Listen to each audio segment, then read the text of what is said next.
Good day everyone, I am Jeffrey Nicolosi II from SAM 12 Integrity, and today we're going to get know two national artists which contributed a lot in music industry. So without further ado, let's get to know them.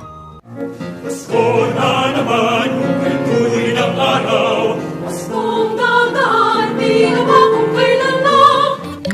Paru-parong bukid, nalilipad-lipad sa gitna ng daan, papagpagaspas. Bahay kubo, kahit munti, ang halaman doon ay sari-sari. I'm sure that you are familiar with those songs that you have heard earlier. But do you know who made those songs? Well, it's no other than Mr. Felipe Padilla de Leon. Now, we're going to get know him. Felipe de Leon y Padilla, or who's mostly known as Felipe Padilla de Leon, was a Filipino classical music composer, conductor, and scholar. He was born on the 1st of May in 1912 in the formerly known as Papayan, Nueva Ecija, Philippines. He died at the age of 80 on December 5, 1992 in Manila, Philippines. He is the third of four children by the second marriage of his mother, Natalia Padilla, with his father, Juan de Leon. His father died when he was only 3 years old, and his mother supported the family by selling betel nut leaves with his elder half-brother, Pedro P. San Diego.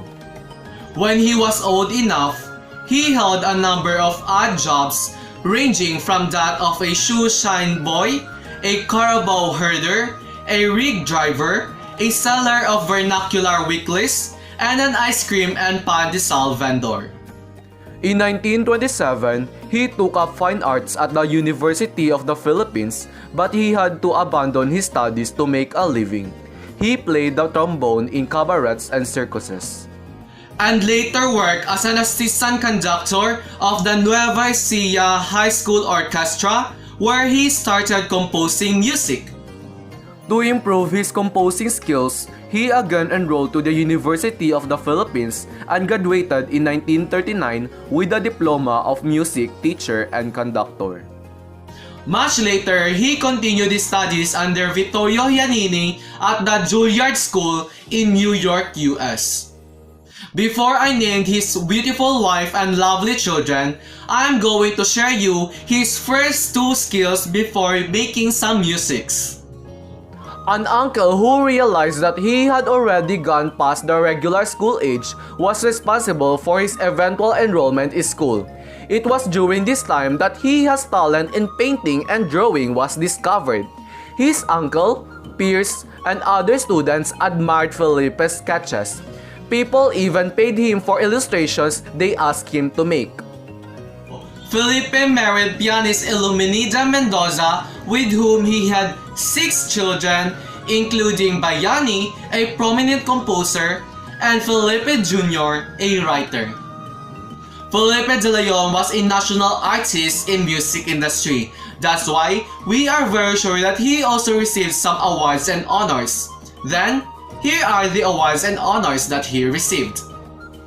The awards and honors that he received were Republic Cultural Heritage Award, Rizal Pro Patria Award, Presidential Award of Merit, Patnubay ng Kalinangan Award, Composer of the Year in 1949, Musician of the Year in Manila in 1958, and National Artist of the Philippines in 1997. And now we are on the last part for Mr. Felipe de Leon, and we are going to tackle his works. Ako'y Pilipino, Ama Namin, which we commonly heard in churches, Aming Diyos na sa Langit, Ave Maria, Bahay Kubo, which we commonly sing as a child, also the Paru-Parong Bukid, were one of those popular works that Felipe have done. There were more works that he contributed in music industry. Before we are going to move to our next national artist, I'm going to end this with a trivia. Did you know that De Leon wrote his famous piece, Payapang Daigdig, the morning after he woke up to the destruction of the city of Manila during World War II?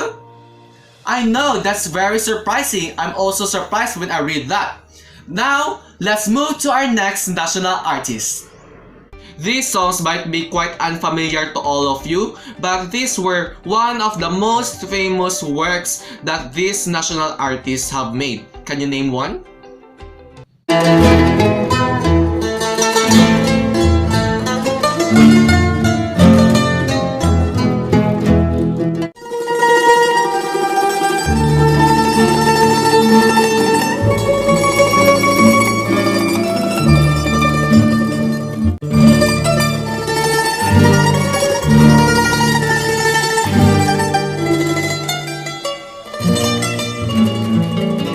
The composer of the songs was no other than Miss Lucrecia Roces Kasilag. Lucrecia Roces was born on the 31st of August in 1918 at San Fernando, La Union, Philippines. She died at the age of 89 on August 16, 2008 in Manila, Philippines due to pneumonia. Lucrecia Roces Kasilag was a Filipino composer and pianist who was the third of the 6 children of Marshal Kasilag Sr., a civil engineer, and his wife Asuncion Roces Ganancial, a violinist and violin teacher. Every weekend, she and all 5 of her siblings performed as the Kasilag Rondalia before their mother. Her mother Asuncion was Lucrecia's first solfeggio teacher. The second was Doña Concha Cuervo, who was a strict Spanish woman.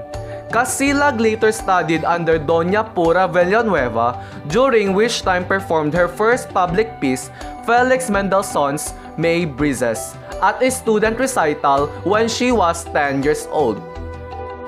Although Lucrecia was born in La Union, she grew up in Paco, Manila, where she was educated at Paco Elementary School and graduated as valedictorian in 1930.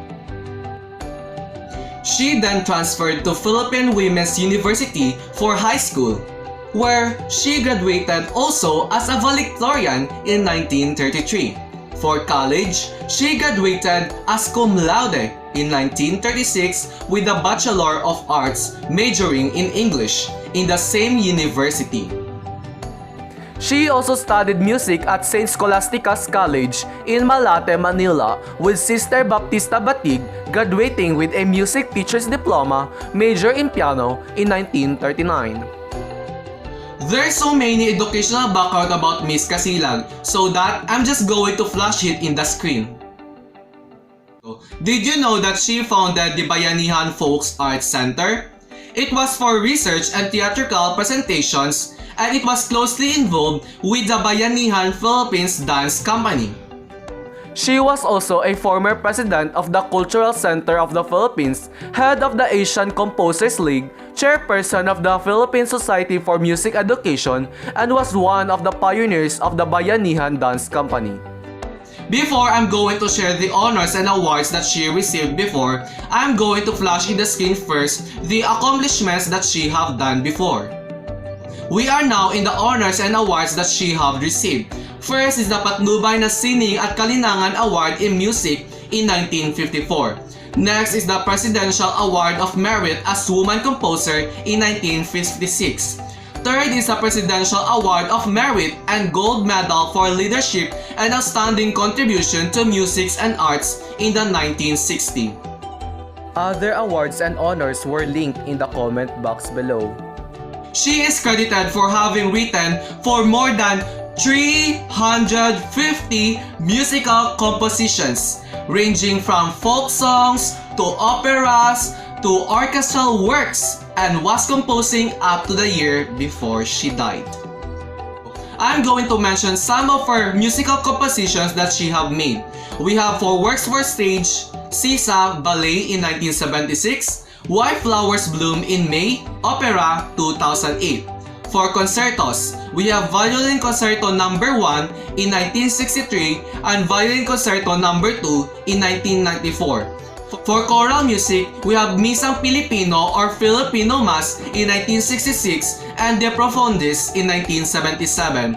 We have also orchestral works like Ang Pamana or The Heritage in 1966 and The Legend of Sari Manok in 1963. For chamber and solo music, we have Toccata for percussion and winds in 1958 and Sonata Orientale for piano in 1961. And lastly, we have music for indigenous instruments like Improvisations No. 2 for Muslim Gamelan and Tipang Kulong in 1970 and Ang Apoy ng Mga Hayop or The Fire of Animals for Musical Tale in 1986. Since there's so many compositions that she have made, I'm just going to flash in the screen some works that she have also made. Did you know that she also continued her study and became a doctor? Well, now you know. She also called as the Tita Kim by many people.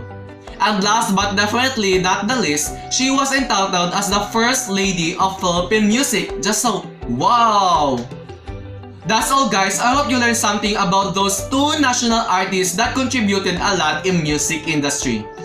If you want to learn more about those two national artists, I'm happy to put my references in the comment box below. So check it out guys! Bye guys!